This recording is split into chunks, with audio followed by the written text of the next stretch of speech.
Recuerden dar la asistencia y bueno, vamos arrancando de a poco. Hoy a la tarde se me cortó la luz, esperemos que no vuelva a pasar.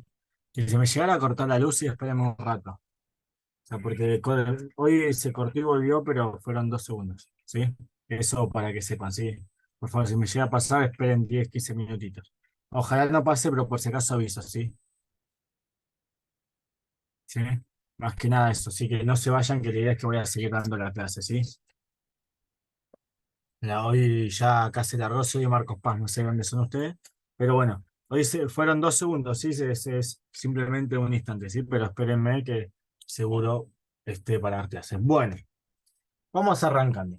¿Qué tenemos acá? Sí, nosotros vamos a arrancar con un repaso de la clase pasada. ¿Sí? En el repaso de la clase pasada voy a mostrar algunos conceptos que capaz me quedan pendientes, ¿sí? Así lo vamos mostrando y hacemos algunas advertencias para arrancar lo que es con ORM o JPA, ¿sí?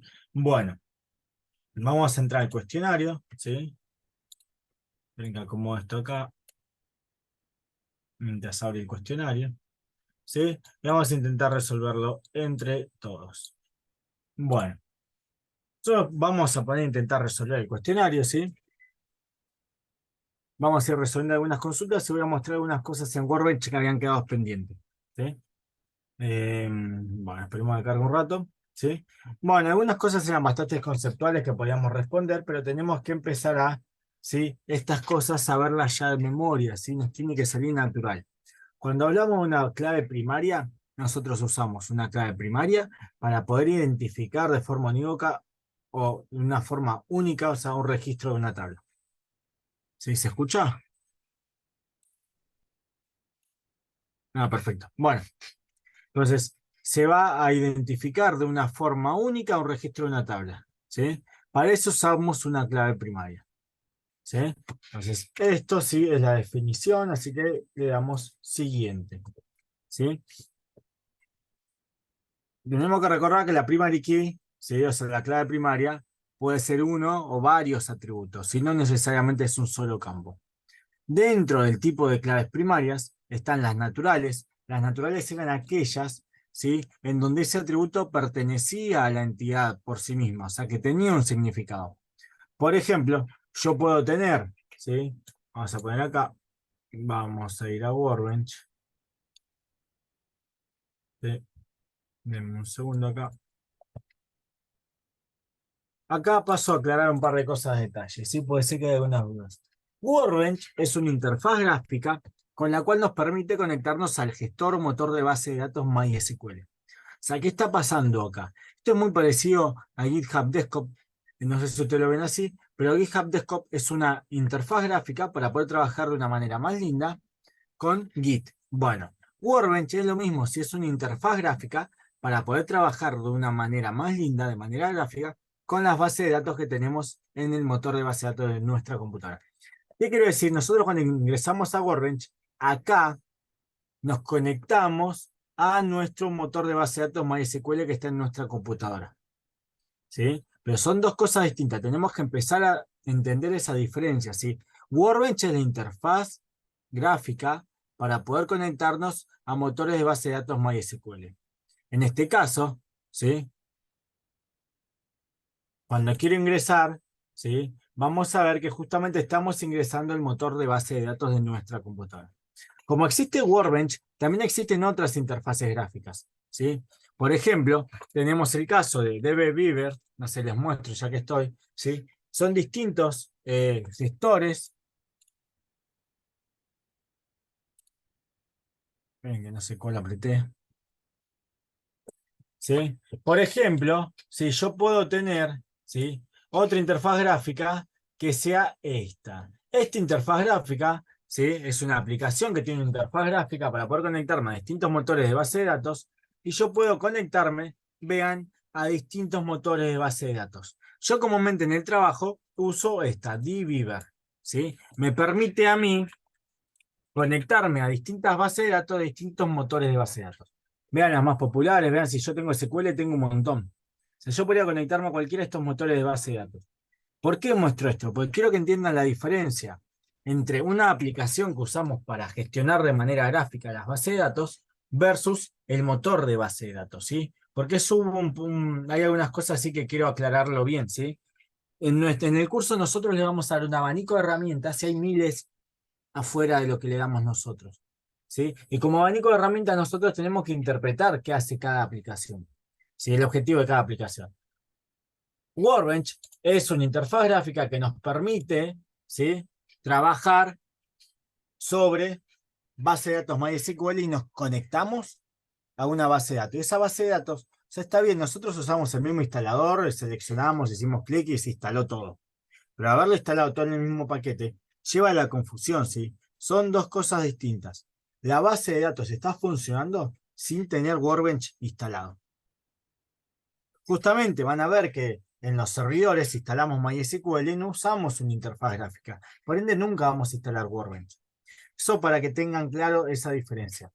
Ya les había mostrado yo la otra vez que a través del Workbench teníamos una funcionalidad, también hay otras interfaces que también los tienen, ¿sí?, que me permite a mí, si hay, como dijo Marcos, si es muy parecido a GitHub Desktop, ¿sí? Yo puedo, ven, trabajar con Git y repositorios desde una interfaz gráfica, con esta aplicación que se llama GitHub Desktop, o puedo trabajar por línea de comandos. Porque en realidad, ¿qué están haciendo? Están ejecutando comandos por atrás que me permiten a mí, ¿sí?, justamente trabajar de manera más linda con Git y con repositorios. Bueno, Workbench sería más o menos lo mismo. Es una interfaz gráfica que me permite a mí trabajar de una manera más linda, ¿sí? Bueno, siguiendo con esta idea, quería aclarar esa diferencia. Entonces, ¿qué quiero mostrarles? Esto tiene una funcionalidad, ¿se acuerdan? Que me permite a mí, a partir de una base de datos ya creada, que me crea el DER. ¿Cómo se llama esta funcionalidad? Reverse Engineer. Esta funcionalidad, yo la uso bastante seguido. ¿Qué desventajas tenemos? Que no se puede compartir, ¿sí? A ver, yo tengo que descargar el modelo de datos. Perdón, seleccioné cualquier cosa. Espérenme un segundo. Que para apretar todo siguiente, ¿sí?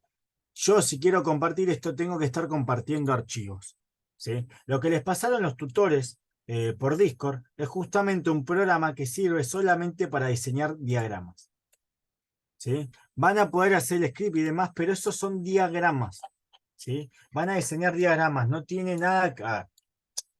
vais a exagerar lo que digo, no tiene nada que ver con una base de datos funcionando, ¿sí? Son diagramas, son modelos. Workbench me brinda la posibilidad de poder crearme el modelo, el diagrama, de una forma más rápida si la base de datos está creada.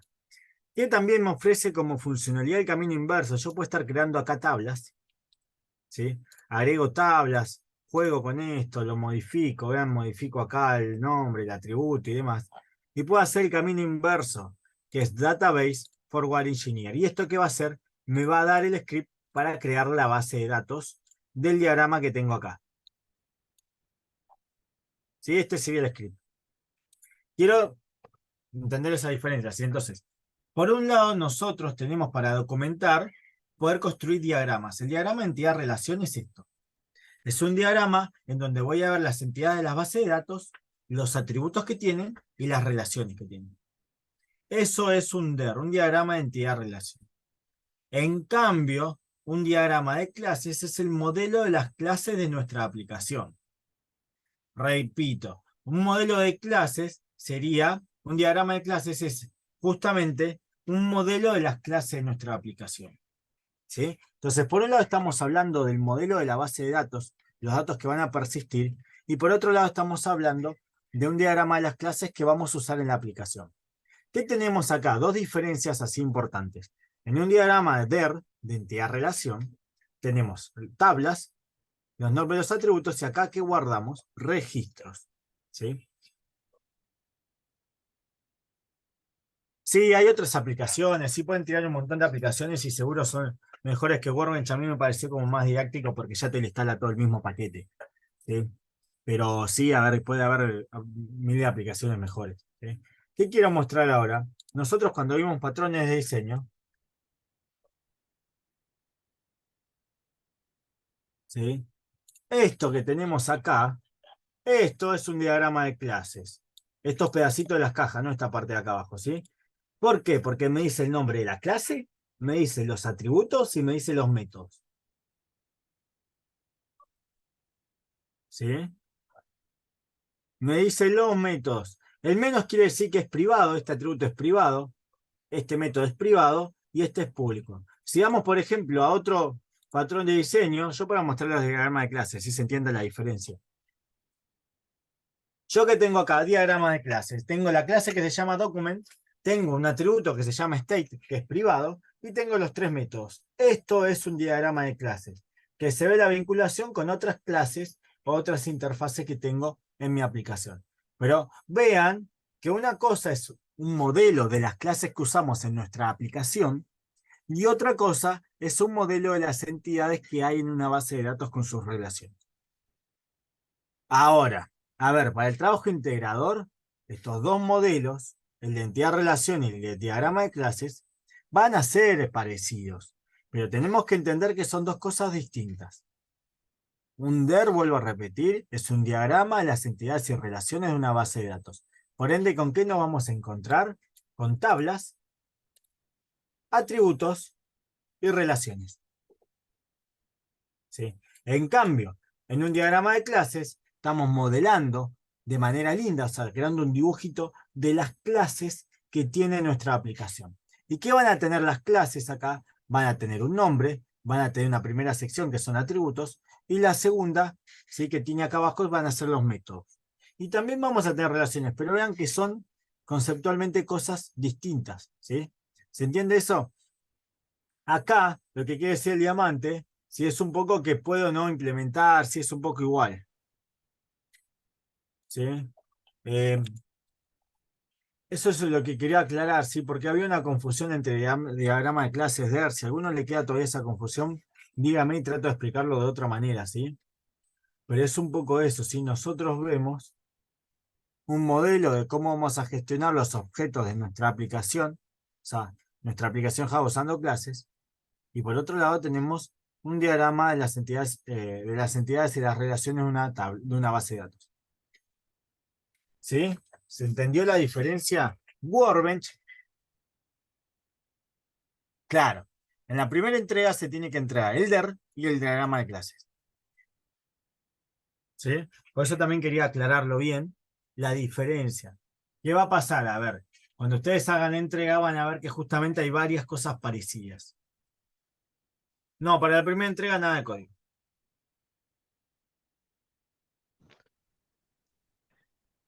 A mí no me queda claro cuando hay dos números en cara en las relaciones, no entiendo eso, perdón, ¿eh? Cuando hay dos foreign key. Hola, Jaime. Excelentes tus clases. Eh, Cuando aparecen dos numeritos en cada extremo de las flechitas, cuando por ejemplo aparece 1 de un lado y un asterisco del otro lado. Bueno, eso tiene que ver por cómo está hecho, sí. Vos me hablás de un DER, ¿no? Ahí en cada lado. Sí, Bueno, eso es como ven el DER. En Workbench, ¿sí? O sea, acá lo que vemos, pero porque Workbench lo hace así, esperen que lo aclaro. Lo muestro. sí, el del Workbench como que me parece que lo entiendo un poco más. Cuando están los numeritos, más o menos. El primero, el que está más en el medio, es el que me dice la cantidad mínima. O sea, me quiere decir que un estudiante, pero por eso acá está mal el de acá del Workbench, porque acá debería haber un círculo. ¿Qué me dice el círculo? Que el estudiante puede tener o no tener un idioma ID, porque así está hecho acá. ¿Sí? Ahí está, ahí aparece el círculo, ¿ves? A veces queda medio fallado. Ahí lo acomodé, tengo que volver a ponerlo en null y activarlo. Entonces, ¿qué me dice el primero? Me dice, mirá, puede ser que no tenga ninguna relación con idioma. Y el segundo, el que está más cerca, me dice, como máximo va a tener una sola vinculación con un registro de este lado. En cambio, si lo vemos al revés, idioma, sí o sí va a estar relacionado, ¿sí?, con un estudiante o con muchos. O sea, una cosa es el mínimo y otra cosa el máximo sería. No sé si se entendió, esa es la diferencia. Entonces, si aparece 1, 1, me dice, se va a poder relacionar como mínimo con uno y como máximo con uno. ¿Te ayudó un poco eso? Eso sería un poco la idea. ¿Sí? Lo mismo acá, ¿sí? En ese ejemplo también podría ser cero, cero y muchos. Por ejemplo, que Sí, un no sé por qué idioma, me aparece rayita, sí. podría ser que A un ver, idioma no tenga ningún estudiante asignado. sí, exacto. Acá, a ver, se supone que acá está en la preetapa, no sé si todos tienen acceso, yo sé que algunos fui anotando en las distintas comisiones que no tienen acceso. En la preetapa, esto entiendo que todos ustedes podían entrar y si no pudieron entrar me avisan. Tenían una solapa de bases de datos, relaciones y persistencia. Acá está explicado justamente lo que acabo de decir. ¿Qué significa, por así decirlo, cada uno de estos dibujitos? ¿Sí? Tenemos por un lado, acá cuando aparecen múltiples, ¿qué quiere decir? Que puede tener uno y solo uno. O sea, como mínimo uno y como máximo uno. Acá dice como mínimo cero, como máximo uno. O sea, cero o uno. Y acá lo mismo, puede tener uno o muchos. Bueno, ¿qué pasa? Cuando nosotros usamos ciertas aplicaciones, puede ser que varíe un poco esto. Pero a ver, la gracia es un poco, representan este tipo de información. A ver, como vimos recién el DER, a veces falla en Workbench. Si usan otra aplicación puede ser que también falle. Pero lo ideal sería que tenga usando estos símbolos que son los estándar para justamente un diagrama de entidad-relación. ¿Sí? Esto, si no tienen acceso a la preetapa, me avisan. ¿Sí? Pero estos dos PDF, tan bueno que los vean. Y está explicado justamente esto. ¿Sí? Bueno. Ah, perdón. Sí, no importa igual. La idea es que pregunten, ¿sí? Que vean que el que está más en el medio me dice la cantidad mínima que puede tener de relaciones. Quiere decir que acá lo que se relaciona con esto puede estar relacionado con ninguno o con uno como máximo. Acá con ninguno o con muchos. ¿Sí? Sí, igual está bien lo que decía Martín, está mal el DER del Workbench porque el idioma puede estar sin tener estudiantes. ¿Sí? ¿Qué tenemos? A ver. ¿Sí? Ah, este no tiene bibliografía. Después puedo subir algo más si quieren, ¿sí? Pero bueno, quiero cerrar bien estos conceptos, ¿sí? Eh, Después agrego bibliografía o pregunten si no tengo problema de explicarlo, ¿sí? Eh, sí, igual acá un idioma puede no estar relacionado con estudiantes. Sí, acá debería haber un círculo. Un estudiante solamente va a tener un solo idioma. Veamos que tiene la forinqui acá. O sea, el estudiante no puede tener muchos idiomas. El estudiante va a poder tener ningún idioma, vean que aparece. ¿Qué significa que esté vacío el área? Que puede ser null, o sea, que puede no tener valor. Entonces, si yo le pongo not null, miren, aparece pintado. ¿Qué quiere decir? Que sí o sí este atributo tiene que tener valor. La línea de punto en vez de la línea continua. Bueno, eso está relacionado. Nosotros cuando lo vemos acá, igual el tema es que lo está haciendo algunos simbolitos están mal. Ahora estoy prestando atención al Workbench. Sí, no sé bien exactamente. Sí, pero bueno, la línea de puntos justamente, mira, venimos acá. Bueno, no me la estaría cambiando. Eh, Porque en realidad justamente eh, no puede, a ver, un estudiante puede tener, si yo le está vacío el área de rombo, si está vacío el área de rombo, sí quiere decir que puede ser null, o sea que puede no tener valor. ¿Sí? Sí, perdón, pero yo lo uso, pero ahora no sé, lo tengo que volver a abrir, a veces queda medio separado, ¿sí?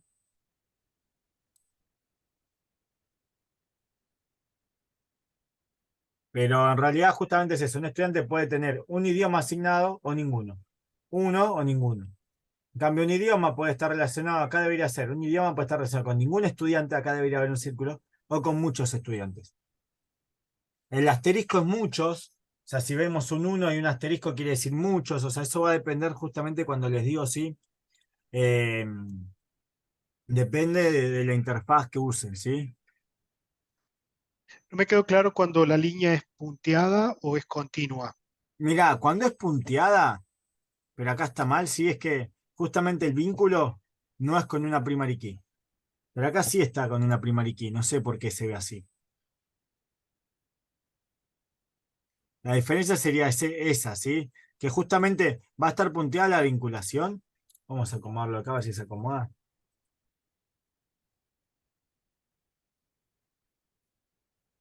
Ahí está, ¿ves? Ahí se... Bueno.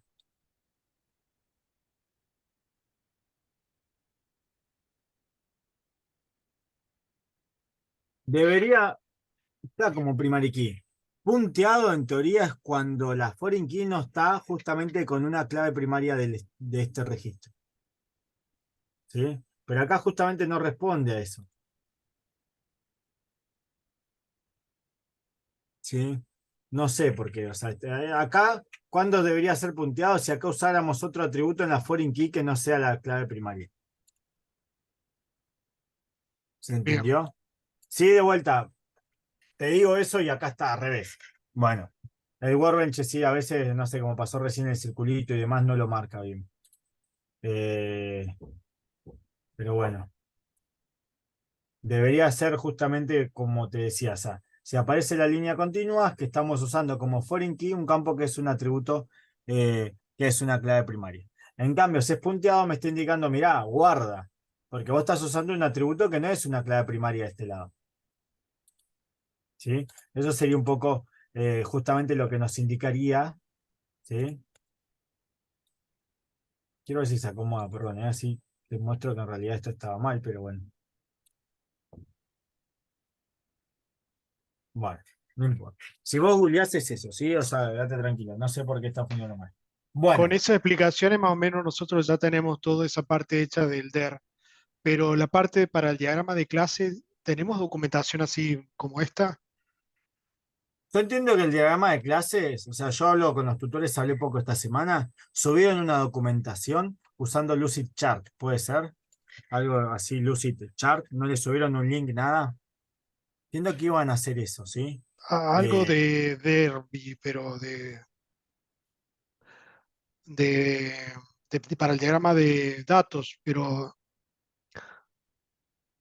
no, para no el sé si diagrama de no clases, nada. encontré. A mí me parece que el problema con Lucid Chart para hacer el diagrama de clases es que creo que tenés que ser pro para poder hacer los eventos.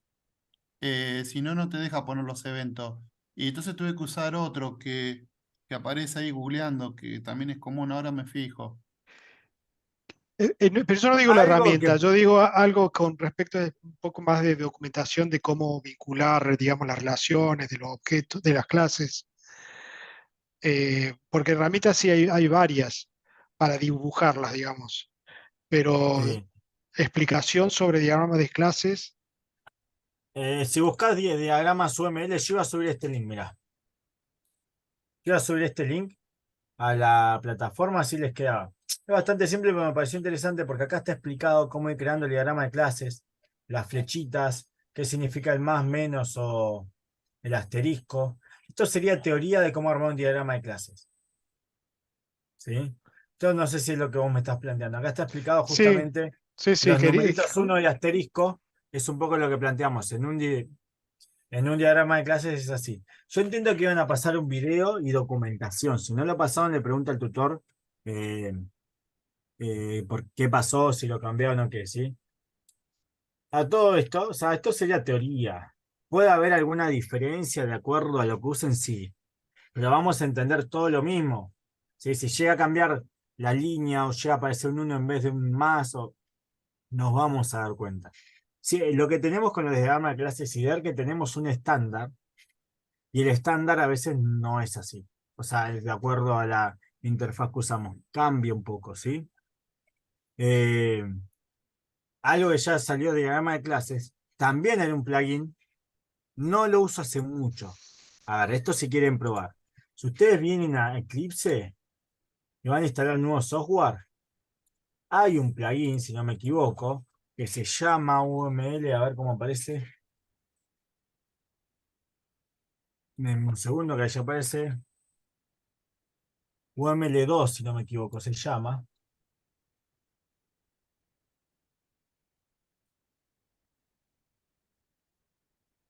Miren que se trabó, debe estar buscando.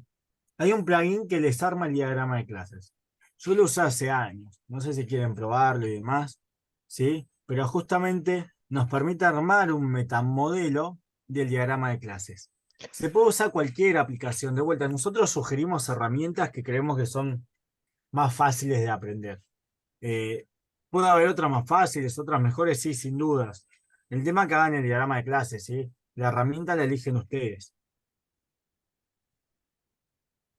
Bueno, Yo esto estoy se usando reconfigura. NetBeans, que es lo que usamos en la primera parte, y en teoría, por lo que leí, hay como una ingeniería inversa desde el diagrama de datos a el diagrama de clases. Pero hay que conectarse Sí, al servidor y no me está saliendo la conexión. Bueno, lo Eh, que vamos a ver hoy es justamente tratar de. Acá me apareció, perdón. Muestro este listo. Este plugin, si lo instalan en teoría, ¿sí? Después, si quieren, lo pruebo y demás, les va a crear el diagrama de clases a partir de su aplicación. ¿Qué pasa? Ustedes no hicieron la aplicación todavía. Entonces, el diagrama de clases pueden usar una interfaz gráfica o crear las clases, aunque sea un poco los nombres de los métodos, y pueden crear el diagrama de clases. ¿Sí? Eh, ¿Qué más iba a decir? Bueno. Va a ver lo que tenemos nosotros como diagrama de clases, al ser un TP integrador va a ser bastante parecido.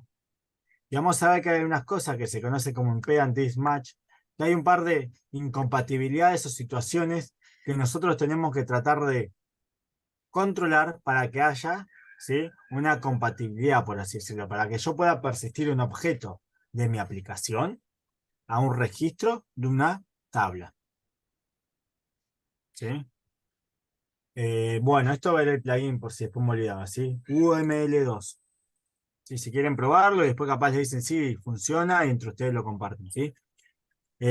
Saben que hay un montón de formas. Y si googlean seguro más, a ver, hasta capaz hay otro plugin que funcione mucho mejor. O tienen otra idea y también existe el plugin, ¿sí? Bueno, vamos a ir al cuestionario, perdonen. Y lo perdí.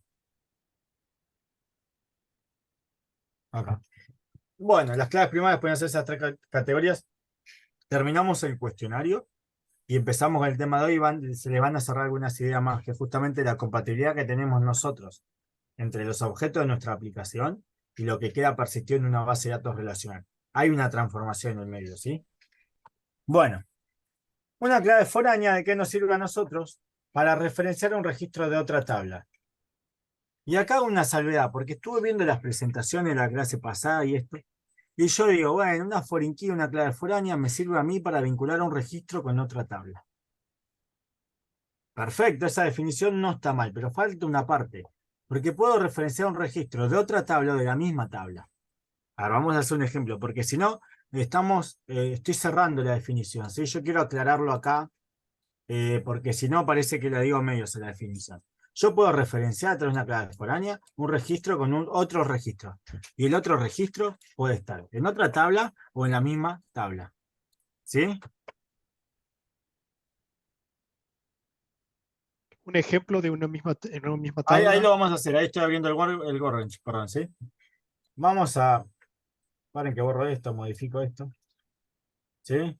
Y vamos a.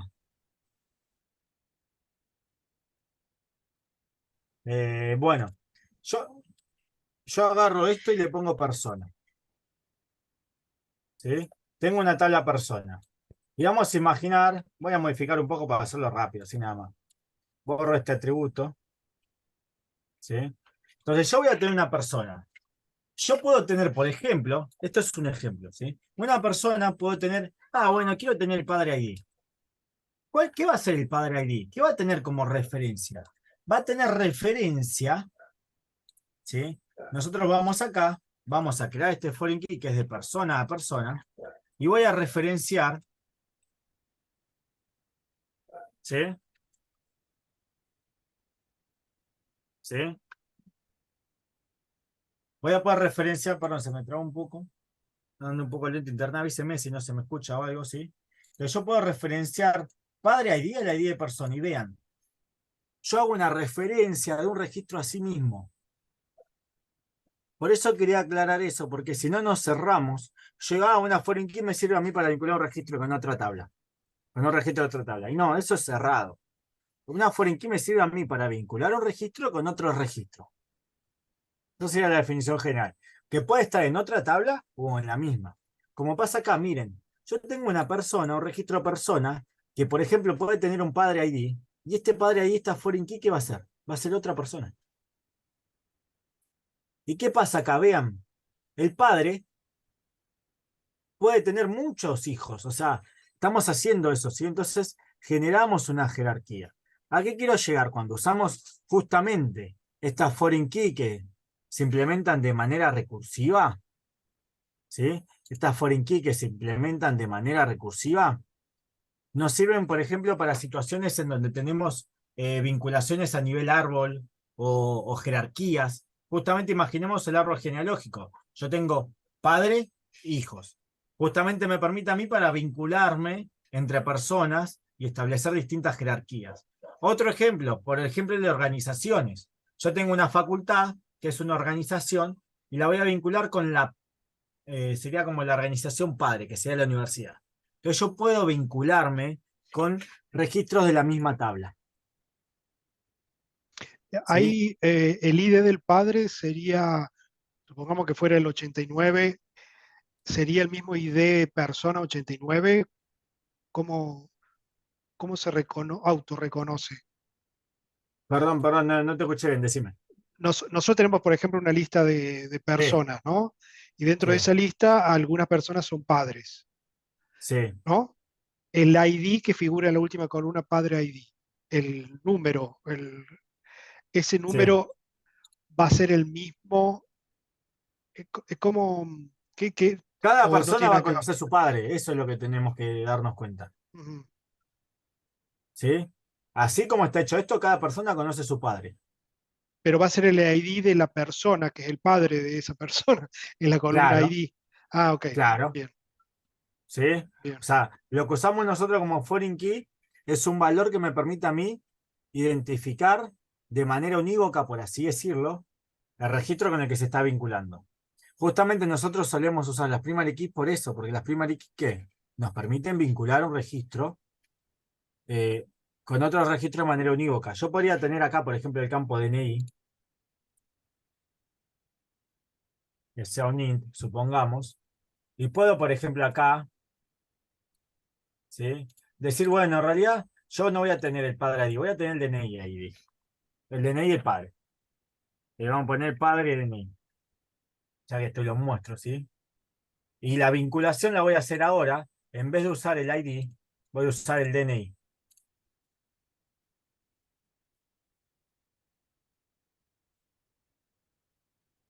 ¿Qué dice? A ver, puse int. Perfecto.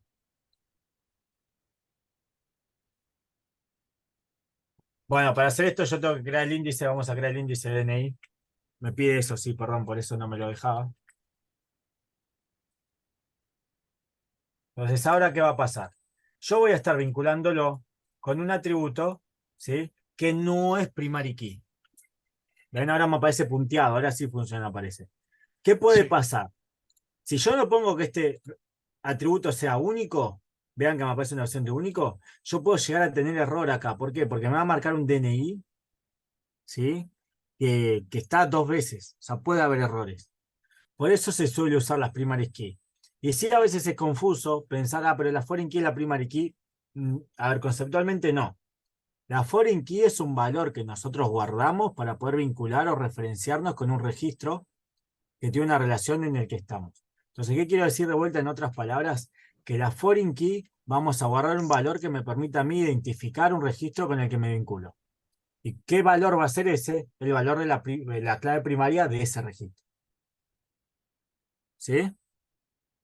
Entonces, es recomendable, vean, acá me aparece justamente punteado, porque estoy referenciando una foreign key con un atributo que no es primary key. ¿Sí? Si yo vuelvo atrás esto, vamos a ver ahora. Bueno, era un poco eso, ¿sí? Pero bueno, quiero que vean eso, ¿sí? Que yo me puedo vincular con un registro de la misma tabla. ¿Sí? Bueno, vamos a seguir nomás. Porque si no queda a medias la teoría, perdonen, ¿eh? Todo lo que nos estamos tardando un poco sí es para aclarar, porque si no lo que vamos a ver hoy no se va a entender, ¿sí? Yo voy a sumar un repositorio y un video después, ¿sí? O sea, quédense tranquilos si tienen que ir a las 9, o si nos tendemos un poquito más, explicando un poco más esto. Bueno, en una relación many to one o muchos a uno, lo que estamos haciendo justamente es vincular muchos registros de una tabla, pueden estar apuntando a qué, a un mismo registro de otra tabla. O sea, ¿qué quiero decir? Si yo voy al ejemplo que teníamos acá, yo tengo muchos contactos que pueden estar apuntando a un mismo registro de un alumno. Y un alumno que puede tener muchos contactos. Entonces acá están, muchos contactos pueden pertenecer al mismo alumno. Es un poco lo que dice acá. Muchos registros de una tabla pueden estar apuntando exactamente el mismo registro de otra tabla. Bueno, sí, mismo, ¿sí? Y lo mismo vamos a tener acá con una relación one to one o uno a uno, es que un registro de una tabla se corresponde con uno y solamente un registro de otra tabla. ¿Sí? Bueno. Con esto, si lo hicimos bien, acá me debería dar todo verde. ¿Sí? Bueno. Esto sería un poco así la idea de lo que nos quedaba y cerramos sí, algunos conceptos y que nos teníamos que tener claros para continuar. ¿Sí? Si alguno tiene preguntas, no dude, sí, lo va diciendo y yo trato de ir respondiendo. Bueno, ¿qué vamos a ver hoy? ¿Sí? Vamos a ver algo que se llama ORM. ¿Sí? ¿Qué sería ORM? ¿Sí? Justamente la presentación que tenemos acá dice ORM. ¿Sí? Nosotros vamos a tratar, ¿sí? Justamente de poder, de alguna manera, automatizar, ¿sí? Las sentencias de query, de consulta, de guardado. Entonces, ¿qué es lo que queremos hacer cuando hablamos de ORM? Estamos hablando, ¿sí? Pongo qué significan las iniciales, ¿sí? Object Relational Mapping. ¿Qué quiere decir? Mapear una instancia de un objeto, ¿sí? Con un registro en la tabla, los registros que sean necesarios. Entonces, ¿para qué nos va a permitir a nosotros hacer uso de este concepto nuevo que decimos ORM? Para poder abstraernos de la base de datos que estamos usando para persistir nuestra información y poder trabajarlo en el lenguaje de programación que usamos. O sea, ¿qué quiero decir? Que nosotros podamos trabajar nuestros objetos como venimos trabajando, creando instancias, ¿sí?